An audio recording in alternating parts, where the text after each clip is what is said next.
In this video, we have a closer look at the Jetour Dashing, which is available in two derivatives here in South Africa. The entry level starts at 440,000 Rand, when the top spec is 470,000 Rand, which is the one we're having a look at. What's different with the top spec is you get blind spot monitoring, 360-degree camera, you get a panoramic sunroof, the driver's seat is electronically adjustable, and you get more speakers for the sound system. The infotainment system is the same on both derivatives. It's a 10-inch screen, and so is the interior, which is very plush and very spacious. It's one of the standout features for me. Cup holders in the middle,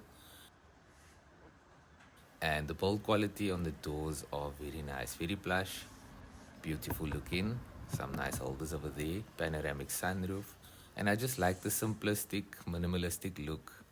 Some shiny bits that is a bit reflective in your eyes when you're driving, but I mean, that's okay. It's not as bad as in other models. So the Jetour Dashing is the same size like BMW's X3, the Q5 from Audi, as well as the GLC from Mercedes-Benz, but it is half the price. So it's an affordable, luxurious SUV that is very spacious. It will seat 5 passengers very comfortably. And like I said, the build quality is quite decent, but it's definitely not on the level of those German counterparts that I've just mentioned. Other things to look out for is that the Dashing comes standard with a 5-year 1,500 kilometer service plan, as well as a 1 million kilometer engine warranty. That's quite cool. So you do get peace of mind when buying your Chinese car. The Jetour Dashing is an affordable 5-seating SUV, and with emphasis on affordability.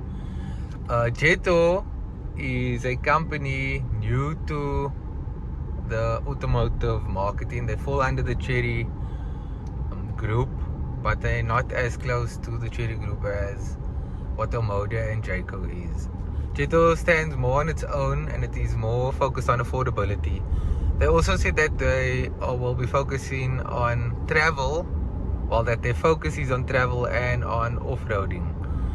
So the Jetour, there will be a new Jetour release, 2 new vehicles being released in South Africa this year, which will be more off-road focused, and they will be very affordable as well.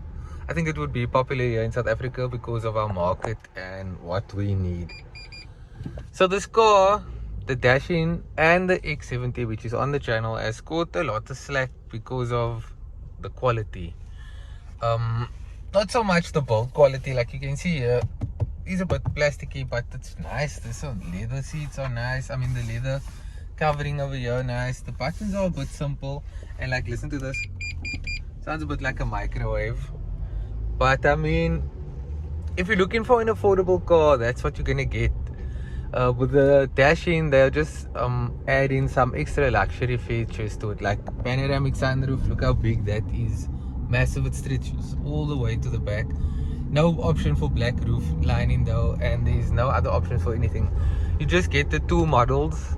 I think it's an executive and a comfort model, 420,000 and 470,000 respectively for those 2 models. And then if you pay a little bit more, you can get the 7-seater J70, which is the one I think is the most value for money. But the Dashing proved me wrong, because this is the one that is selling the most.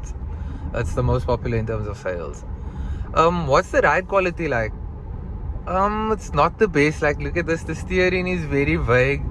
Inputs from the accelerator pedal is laggy, and it's a bit off like normal Chinese cars, or well, it should be. It's known as a normal thing now, Chinese cars. Bad calibration on the accelerator and on the brakes. It feels the brakes, you really have to press it before it starts braking, but the calibrations are not like, it stays the same way. So once you drive the car and you know what it's like, what the settings is, you know what to input into the car to get your desired results.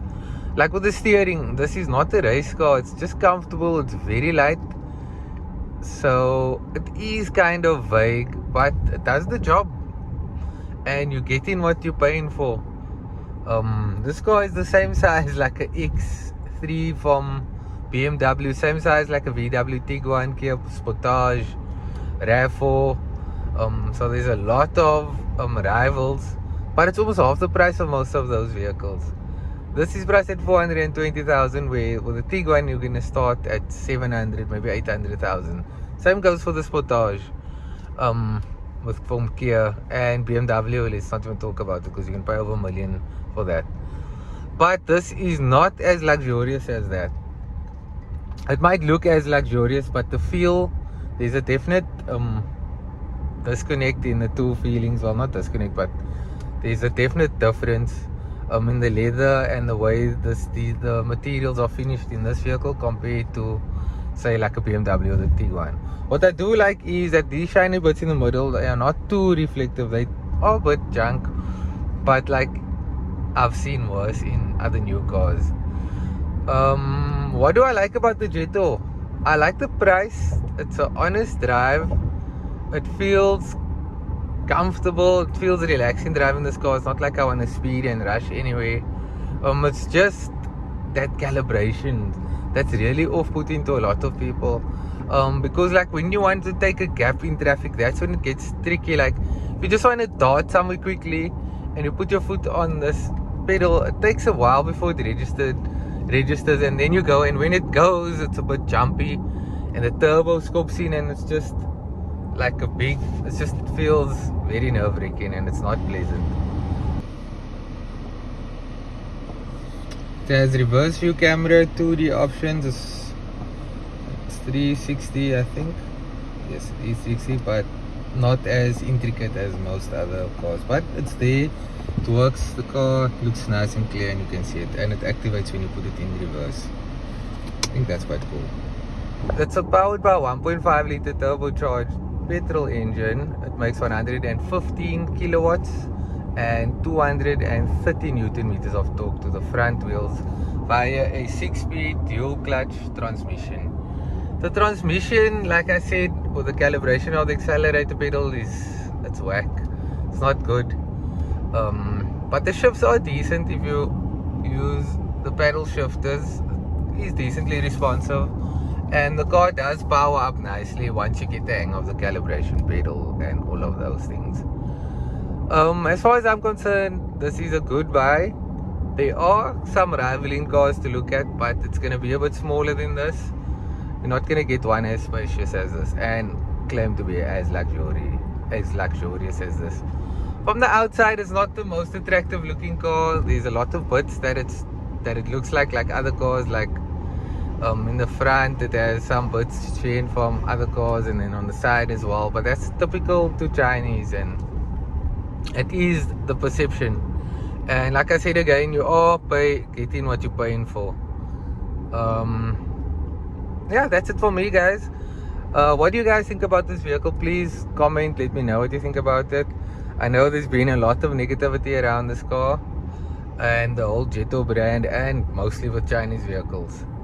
But I think with this car you get a 7-year warranty and quite an extensive engine plan as well. So that is a plus, and it's something to look for. Peace, guys. I'll see you at the next one.